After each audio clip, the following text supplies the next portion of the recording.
Bonjour, ici Jean-Dominique Leduc. Très heureux d'être parmi vous. L'équipe du Festival de la bande dessinée de Prévost m'a invité aux surprises pour parler de bande dessinée. Et on m'a demandé de parler de récents coups de cœur. Et j'ai eu de la difficulté à arrêter mon choix sur un seul album. Alors, je vous en présente deux qui ont un lien très particulier. C'est que tous les deux abordent le genre de la science-fiction, mais dans des tonalités complètement différentes. Alors, je vous les présente. Vous avez ici l'ouvrage de Félix Loïc et Dominique Trudeau, donc un album familial. Et vous avez ici Vision d'Alexis Mandeville, donc le premier volume. Alors, débutons avec l'ouvrage. Un récit de science-fiction, oui, mais en fait qui met en scène une jeune botaniste intergalactique. On soupçonne qu'il est arrivé un problème sur la Terre et que donc elle se saisit de cette mission d'essayer de sauver le reste des planètes de forme vivante. Au niveau du dessin, on est dans une approche graphique que je dirais assez naïve, voire minimaliste. En même temps, ce qui est intéressant, c'est que c'est un dessin très, très hachuré. Et le fait qu'il soit très hachuré, c'est que ça nous force, nous, lectrices, lecteurs, à s'arrêter dans le récit et à se perdre un peu dans les illustrations pour se laisser teinter de cette espèce de sentiment qui est plus grand que nous. Et le tout est entrecoupé d'images de synthèse.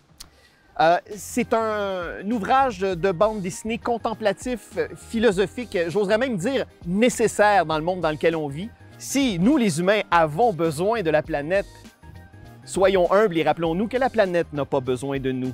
Autre récit de science-fiction que j'ai vraiment beaucoup aimé, une proposition très étonnante, Vision, au pluriel, d'Alexis Mandeville. D'ailleurs, les deux albums que je vous présente sont des premiers albums d'auteur. Et pour des débuts dans la bande dessinée, ce sont vraiment deux excellents débuts. Alors ici, Vision d'Alexis Mandeville.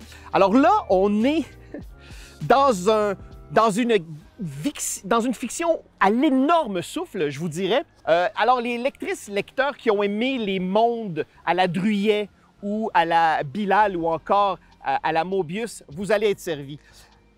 Alors, je vous dirais que c'est à la fois une dystopie et c'est un récit dans un récit. Alors, l'histoire débute et c'est une espèce d'entité extraterrestre venue du futur qui se présente à un auteur de bande dessinée qui, lui, vit dans les années 50, là, à la pleine époque de l'ère macartiste.